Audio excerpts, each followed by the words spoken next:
presence today. Thank you for your service to our country. Many of you have served in the armed forces. Many of you are families of those who have served in the armed forces, friends, neighbors. We're all connected. And we appreciate so much the generosity of the Resurrection Center to offer us an indoor space when the weather is prohibited. We hope after the service you will drive through the cemetery at your leisure and see the American flags placed on our veteran graves. To date, we have 1,138 veterans at Riverview. They are from 8 different conflicts, going back to the Indian War, the Philippine War, Korea, World War I, World War II, Vietnam, the Gulf War, the list goes on and on. Plus, we have people that served on the homeland in defense. Each of our veterans is named on our website and actually has a Find a Grave memorial page if you want to learn about some of them.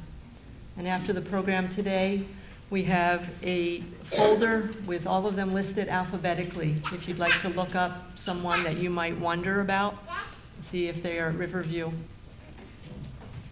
My name is Lee Anderson. I serve as the president of the board for Friends of Historic Riverview Cemetery.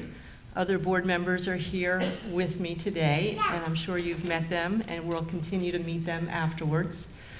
The program is important because you'll see at the bottom of the program all the different people that have made today possible, even if they're not physically with us.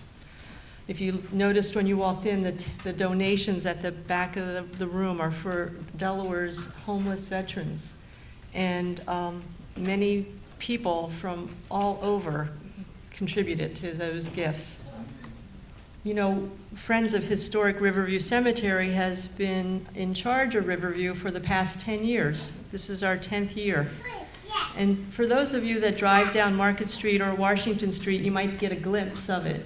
It's actually 21 acres on both sides of North Market Street. It's really, really big. Used to be farmland back in the 1800s, and it became a cemetery in 1872. Okay? We have over 36,000 people at Riverview. It is a very diverse cemetery. 19 nationalities of people are buried there, all faiths, all ages, the rich and the poor, the babies, the indigent, everyone is welcome at Riverview. It's a public cemetery. It has always been run as a nonprofit. The Friends of Historic Riverview Cemetery are a nonprofit. Some people wonder if the cemetery is full. No, there's 20,000 empty graves. So there's plenty of room at Riverview.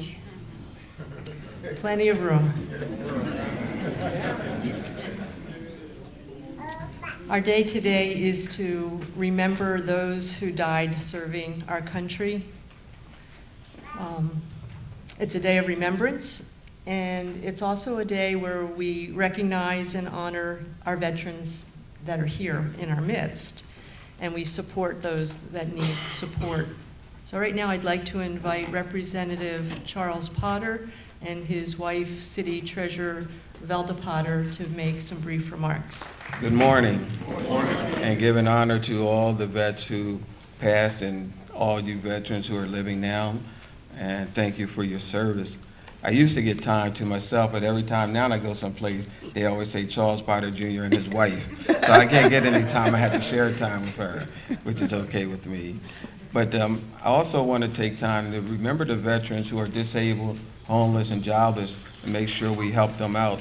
I'm working with some veterans right now who need jobs, which is very important. And to mention to you that we've been working on the cemetery for many years, keeping it cut, and that we are not done. I have some money allocated, and it's just a matter of us working out the details, myself along with Senator Margaret Rose Henry. And I want to thank Dr. Anderson for all her work, and she knows we've been working diligently to get it done, but you know, it's not over yet. So I just want to thank each and every one of you, and welcome to the 1st District, which I represent. I'm going to sit down as Velda speaks. Good morning. Is this one open or this one? I want to say, Leanne said it, and she said you can say it more than once, thank you. And so I want to say thank you to Leanne and all those who caretake the cemetery. I lived across the street. I grew up across the street from the cemetery. And, you know, you don't think about it when you're a kid playing and, you know, just running around.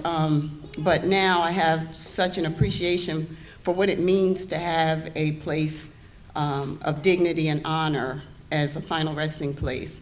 And it's a credit to those people who are so dedicated, Leanne and the rest of the team of the Historic Society who caretake the Riverview Cemetery. And so I honor the veterans and those who served us and allow us to sleep and rest every night without, you know, really understanding what it must be like to be in harm's way, and their families who make the sacrifice as well.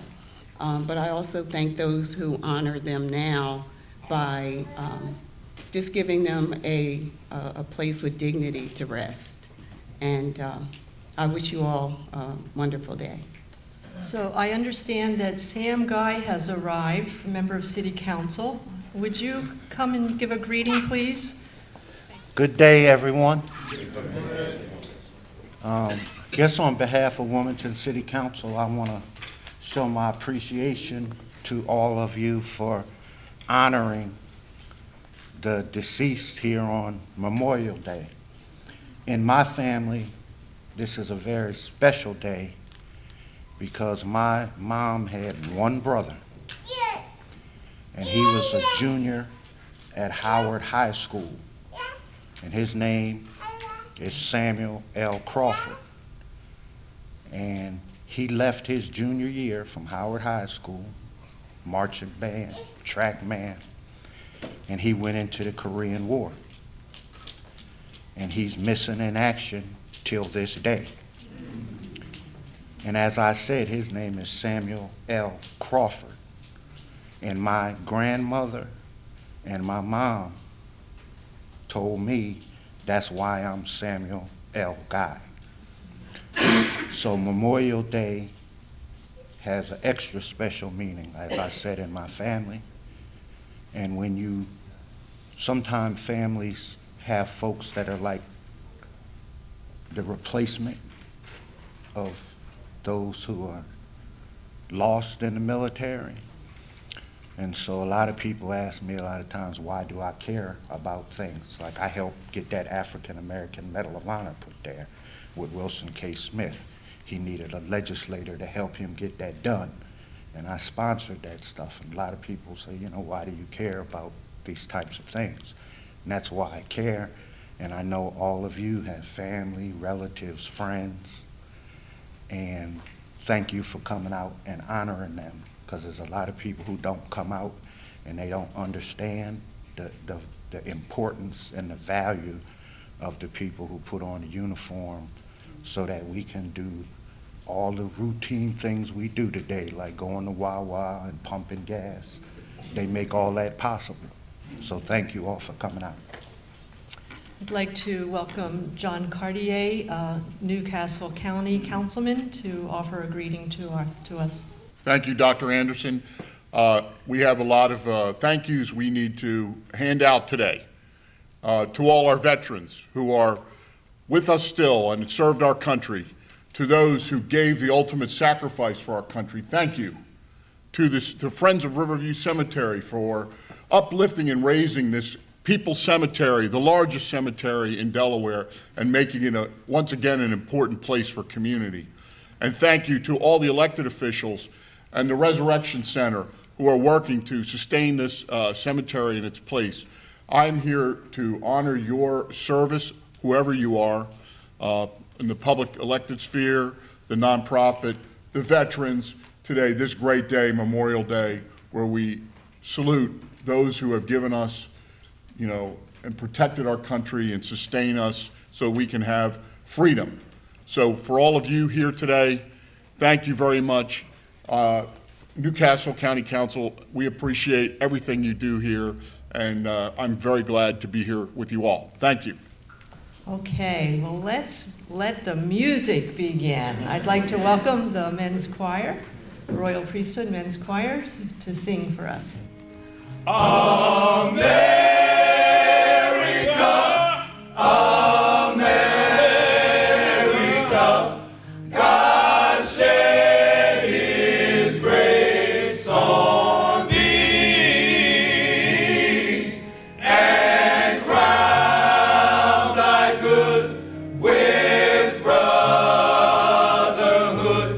from sea to shining sea. America, America, God shed his grace on thee and crowned thy good with brotherhood from sea to shining sea.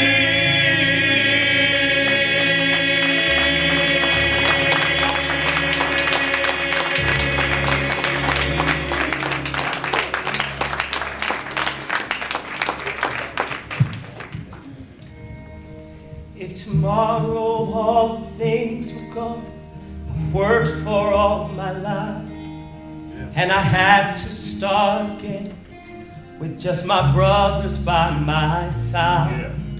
I thank my Lord above to be living here today, 'cause the flag still stands for freedom, and they can't take that away.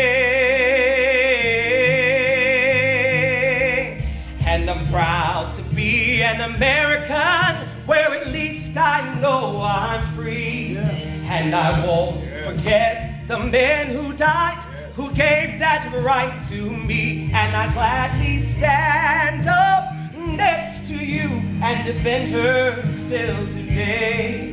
'Cause there ain't no doubt I love this land. God bless the USA.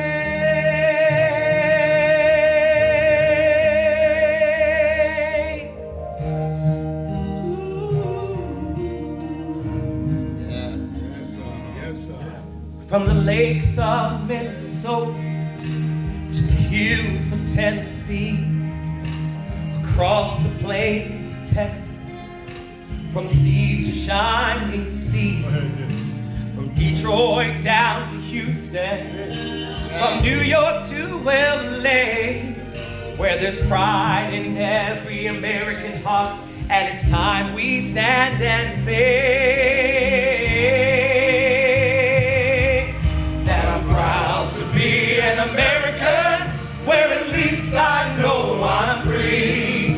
And I won't forget the men who died, who gave that right to me. And I gladly stand up next to you and defend her still today.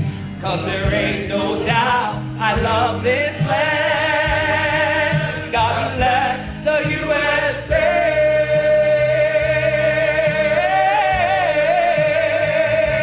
And I'm proud to be an American, where at least I know I'm free. And I won't forget the men who died, who gave that right to me. And I'll gladly stand up next to you and defend her still today. 'Cause there ain't no doubt I love this land. God bless the USA.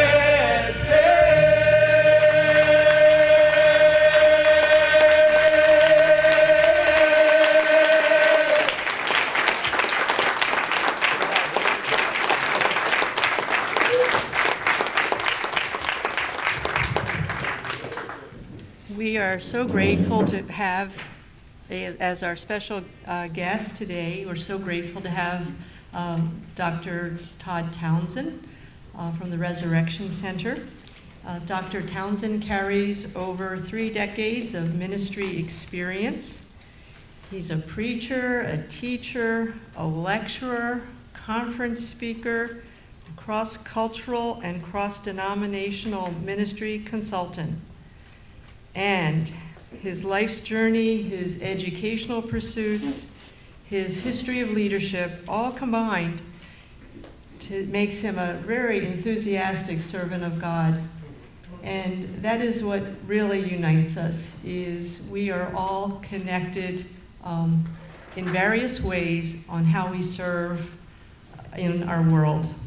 So it is a gift to us today that veteran Townsend, I understand he served in the Navy, has offered to join us today, and we welcome you now. This is a celebration, although it kind of centers around loss, the sacrifice of life, but the end product is freedom, a cause for which we all have a profound value. And so this morning, we certainly welcome you here, the Riverview board members, to our civic leaders, our governing community leaders, and to our neighbors and friends, and certainly to our veterans and the families and loved ones of our veterans, those who served and gave that ultimate sacrifice, as well as those who served and are present with us today. Thomas Campbell said, "The patriot's blood is the seed of freedom's tree." The Apostle Paul said, "To live is Christ, and to die is gain." James Garfield said, "For love of country, they accepted death." And so today we all gather in the shade of freedom's tree. And it's an honor to be before you to speak words that honor the sacrifices of those who have been lost in their service to our country.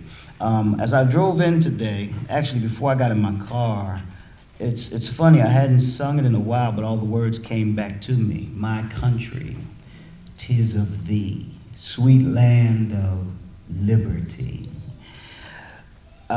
It's of thee I sing, land where my fathers died, land of the pilgrim's pride. From every mountain side, let freedom ring. And so, as we consider the celebration today, I would like to encourage you to live and not die. I would like to encourage you to live, to pursue the benefits of freedom. At every level, whether you are a young adult, whether you're a child, whether you're seasoned in experience in life and have been around the block, we never lose the vitality that flows from freedom. Yesterday, we talked on Sunday morning about freedom, about liberty. And sometimes the misnomer is that freedom is perceived as free. And freedom costs so much. The price is profoundly extensive, and the benefit immediately present. But I think we tend to overlook the price. And I would encourage you to live a life that reflects the price that has been paid, not only for our country in its emancipation from Europe, but also culturally in the various ranges of emancipation in our society, because all of us fight for some level of liberty. As a matter of fact, freedom is a responsibility. It is a wonderful responsibility. The liberty to be creative. Think of it like this. God is the creator. The earth that we dwell in is the creation. And because we're made in God's image, he put within us the creative. And because we have creative power, one of the usages of our liberty is to tap the full scope of our personal benefit. Each of us is made differently. We're fearfully and wonderfully made. You know there's only one you. That's part of the problem in marriage.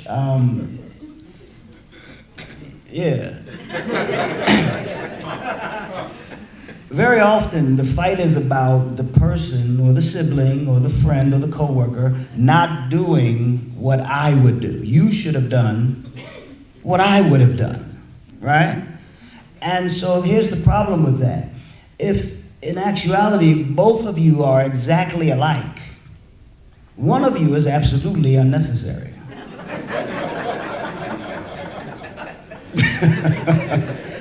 Does that make sense? Yeah. And so what freedom is, it's actually the liberty to be complete you, 100% dynamic, 100% absolutely unique. You have a unique fingerprint, a unique footprint, you have a unique set of temperament and gifts and abilities, you have a unique destiny. And what happens is the way we celebrate freedom is that we celebrate our individual freedom as well as our family or familial freedom, and we celebrate our community freedom, we celebrate cultural freedom, we celebrate national freedom. And the reason we ought to celebrate is the same reason that there are parades at victories or reflections of victories, because those victories incur liberties.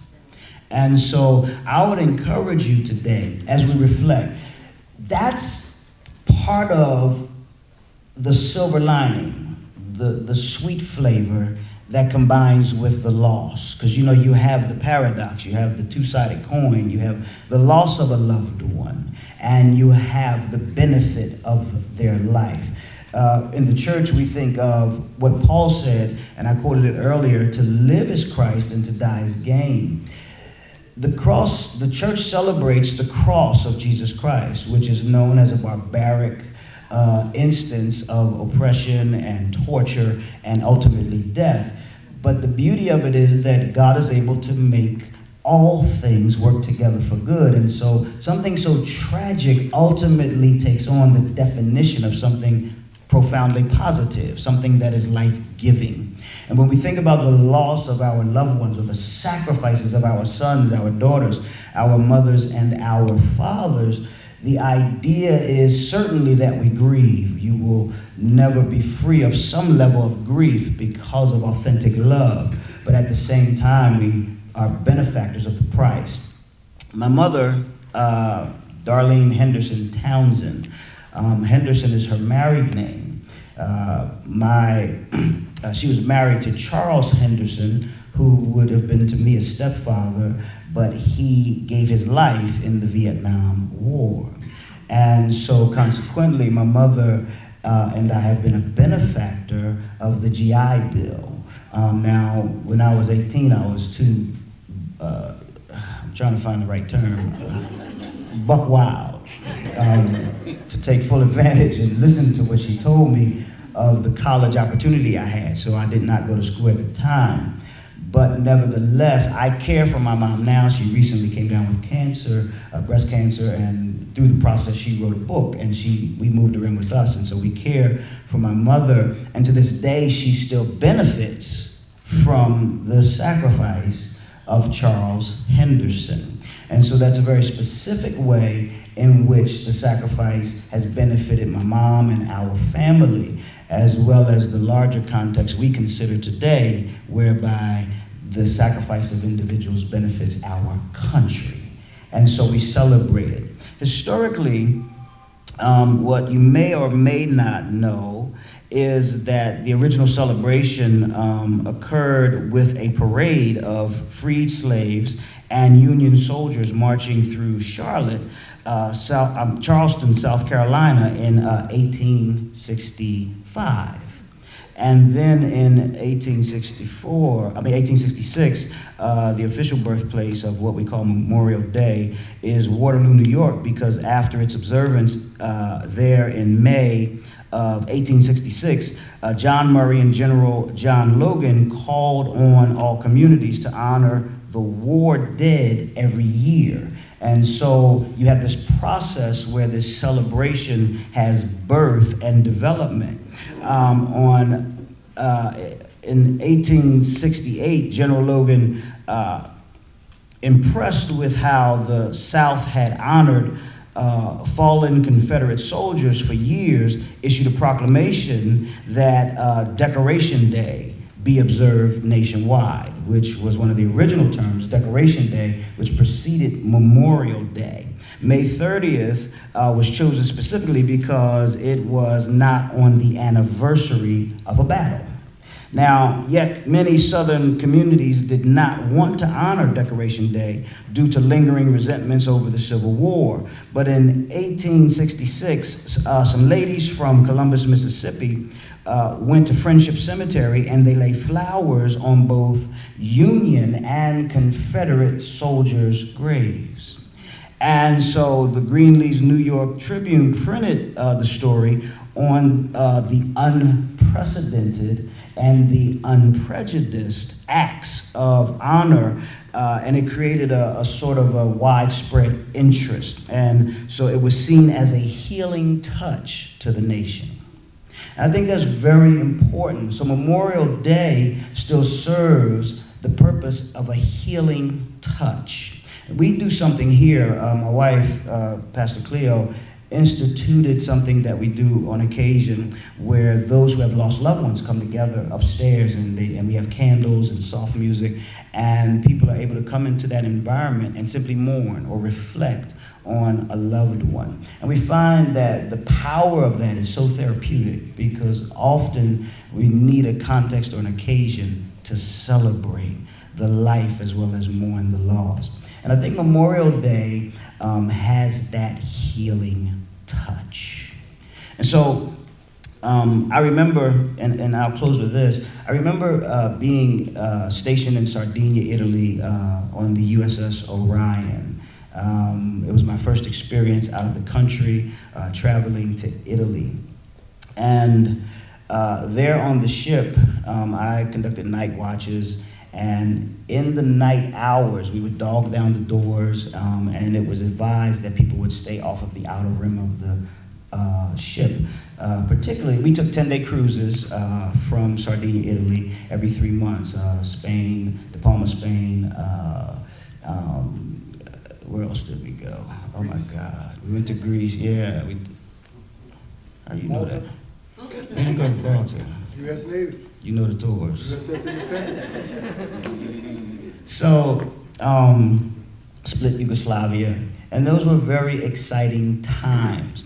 And I'll never forget being on the fantail of the ship, speaking with another individual who was keeping guard.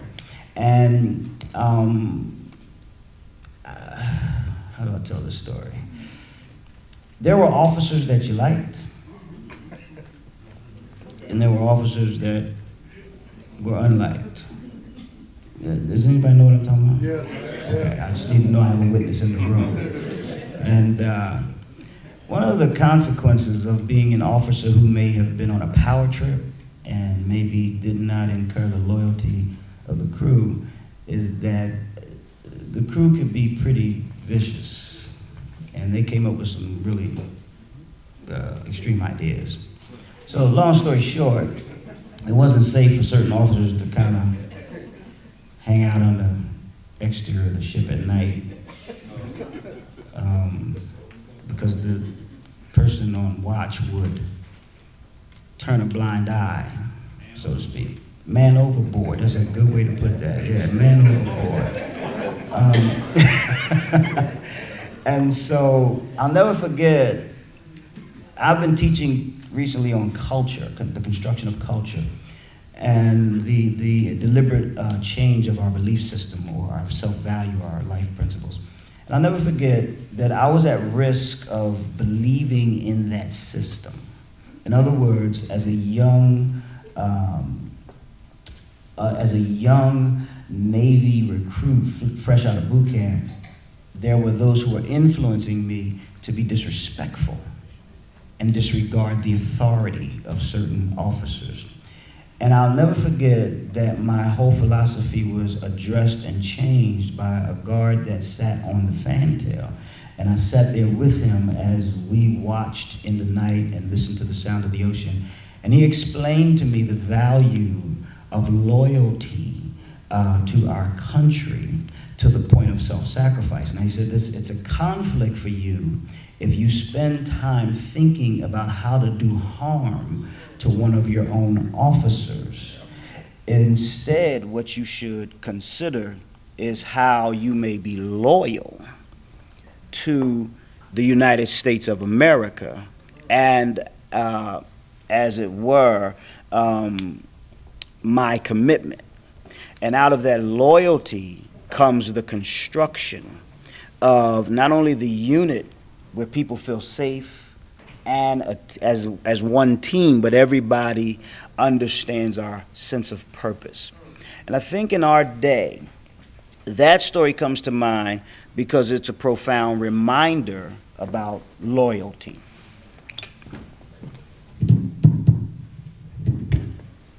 Thank you. Thank you.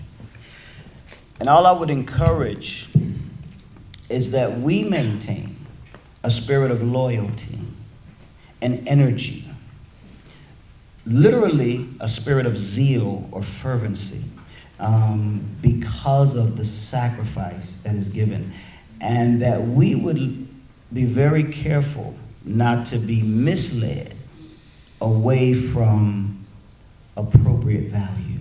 Does that make sense? Where we value the cost of our freedom and those who put themselves in harm's way for the cost of our freedom, whether there are disagreements or not.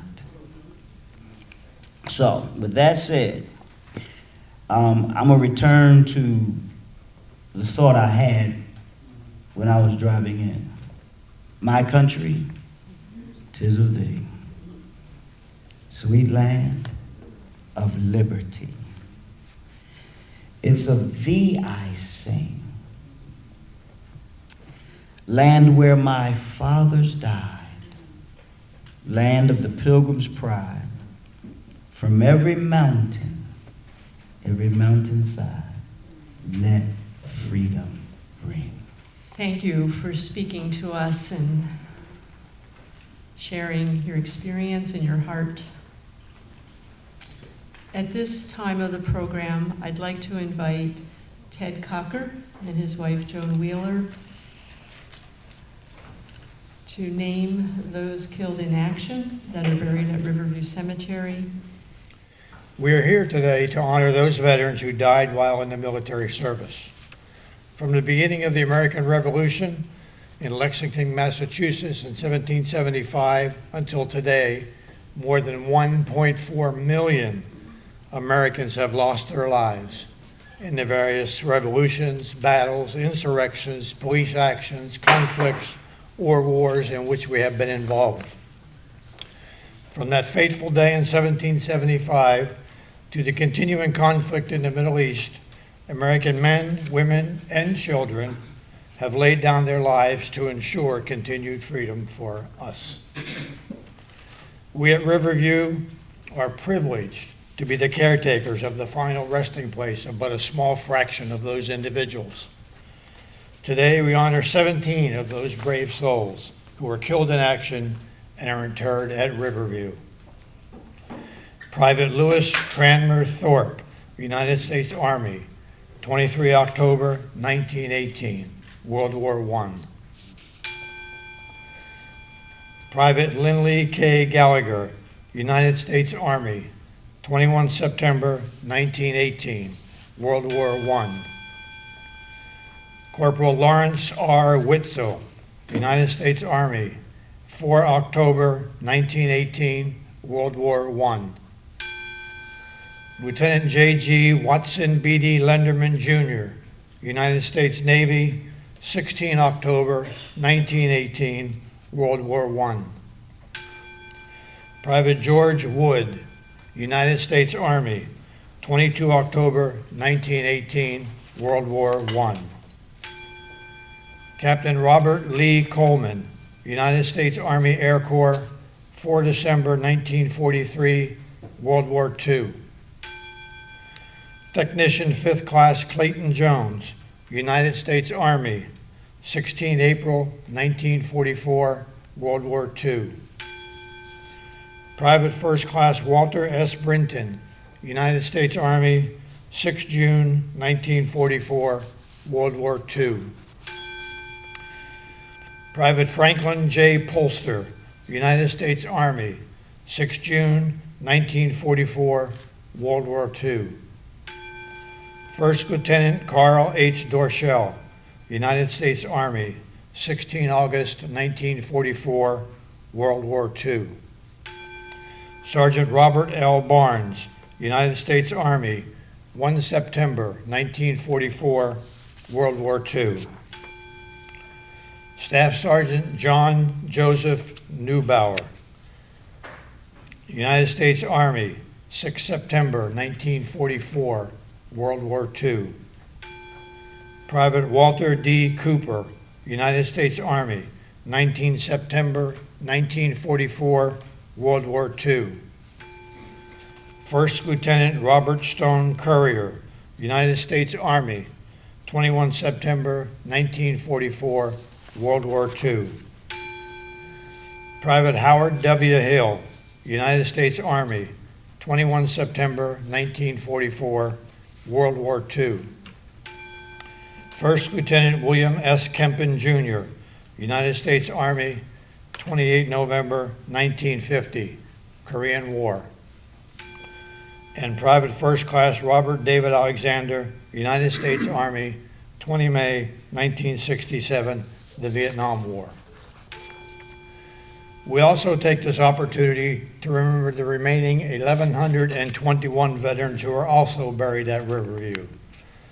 Veterans of the Civil War, the Indian Wars, the Spanish-American War, the Philippine Insurrection, World War I, World War II, the Korean War, and the Vietnam War, and those who did not participate in any of those conflicts. All of these men and women answered the call of duty and served our country faithfully. Today marks the 10th memorial service that Friends of Historic Riverview Cemetery has conducted. When we started in 2009, our list of veterans was provided to us by VFW Post 2907, a group who had previously been placing American flags on the graves of the veterans at Riverview. At that time, the list contained only 540 veterans that they had identified as being interred at Riverview. In the ensuing 9 years, the list has grown to 1,138 veterans and continues to grow. Our latest addition was just made 2 days ago.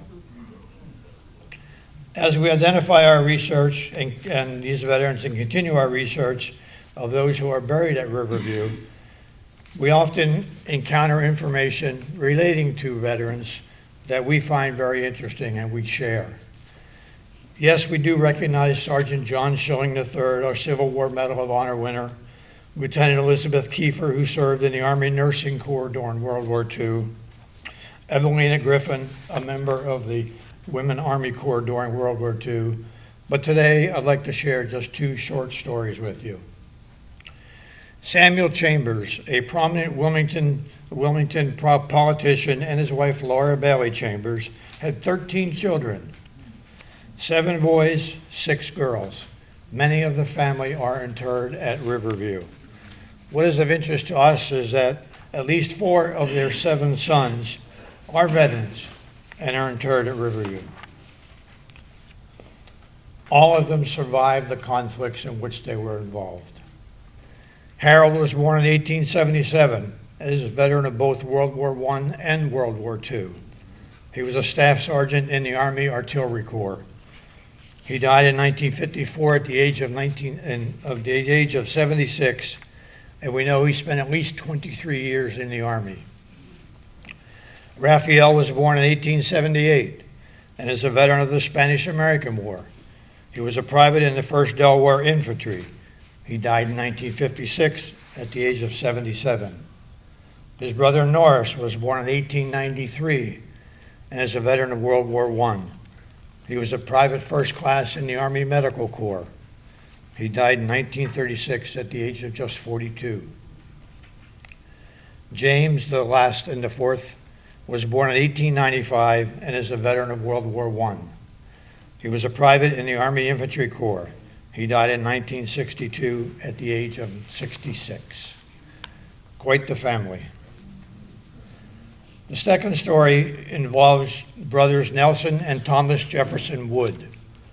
Neither are actually buried in Riverview, but a cenotaph where their names are engraved on a family marker to note their military service. They are buried elsewhere. They both enlisted in the Union Army in September 1861 for a period of 3 years. Thomas was assigned to the 2nd Delaware Infantry and was mustered out as a first sergeant in September 1864.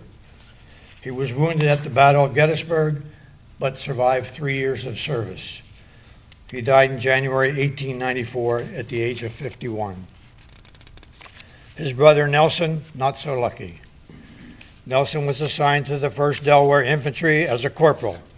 Just 1 year later, in September 1862, he was killed in the Battle of Antietam. He was just 19 years old.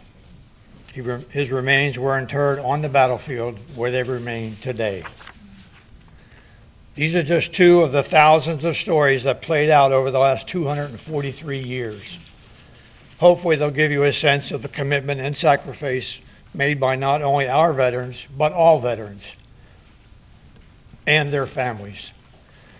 I will now ask Floyd Weber, one of our stalwart volunteers at Riverview and an Army veteran himself, to please place the wreath in memory of all deceased veterans.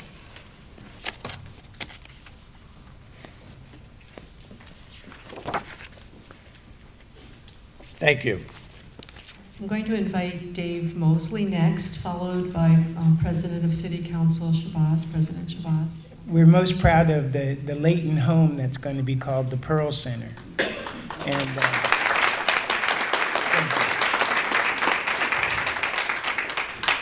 but I have to tell you, it wasn't just DCHV. It's been everybody, and everybody who's come along, everyone who's pretty much stepped forward in front of us to go ahead and make it happen. And you're going to be hearing from Mrs. Shabazz, who was really instrumental in making DCHV from the beginning, being able to take that step forward, go talk to everybody and their brother in all the politicians and the banks, the foundations. And we had that nice signed letter from her that led the way, and it was fantastic. And everybody just followed suit. As they say, the stars were aligned. And come July, we were hoping it was going to be on Juneteenth, but what can I tell you? But come July, we're going to be opening the doors, and we're going to be, signing up and leasing the 51 apartments, and we're going to have a nice block party in September. We've talked to Mount Zion Church next door, across the street rather, and so on September 7th and 8th, we hope everybody comes out, enjoys the food, enjoys the place, takes a walk around, see what we've done for our first project, and because we have plans to do a second and a third and a fourth, but we'll see what happens with the second. But I don't want to go ahead and sit up here and talk for an hour like Dr. Anderson and I did mention earlier. We could stand up here and talk forever. But what I want to do is I want to say thank you, thank you, thank you. It's been great, and we've had a great time, and we enjoy coming here. And I bring my buddies and my pals with me when I come. And I have to tell y'all, we have our moments, we have our days, and things don't always work out the way they should. But I'd go to battle with these people. I really would. And that's when you have something special, and we do. So the folks that come here with me from DCHV, could you all rise?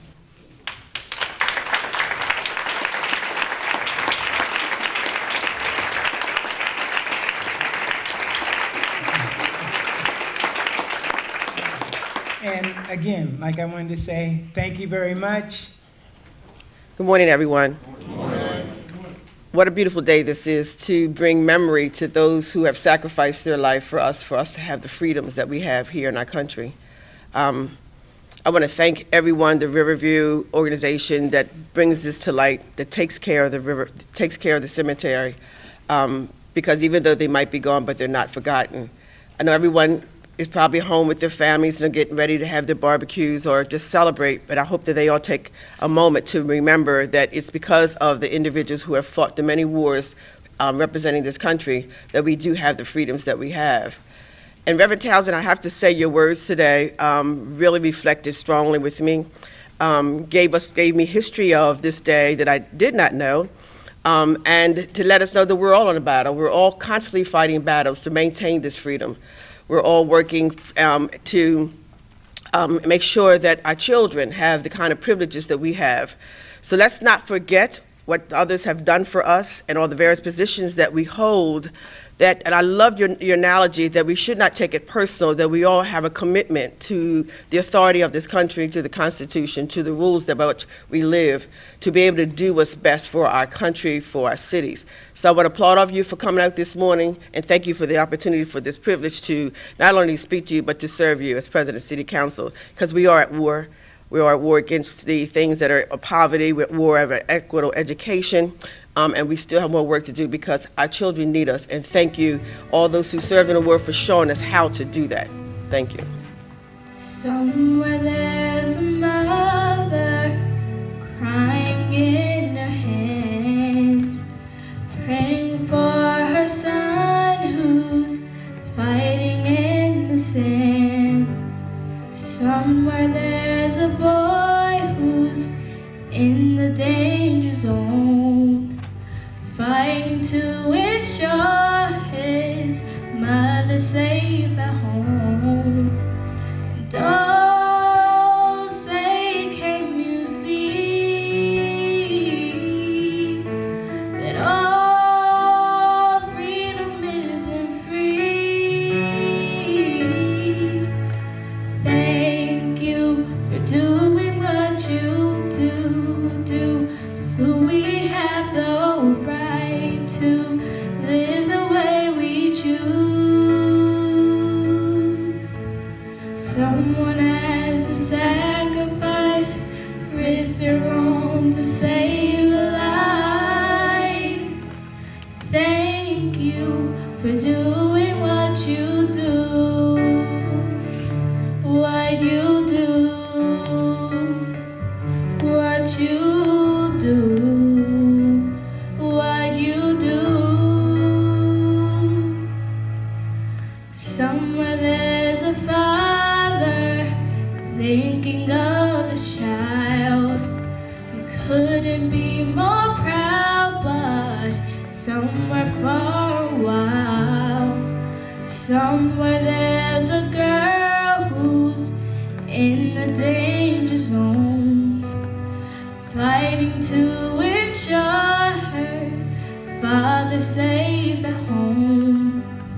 And oh, say, can you see that all freedom isn't free? Thank you for doing what you do to make sure we have the right to live the way we choose. Thank you for being one of the few to go through what you go through, walk in your shoes. Someone had to sacrifice, risk their own to save a life. Thank you for doing what you do. You bring pride. What you do.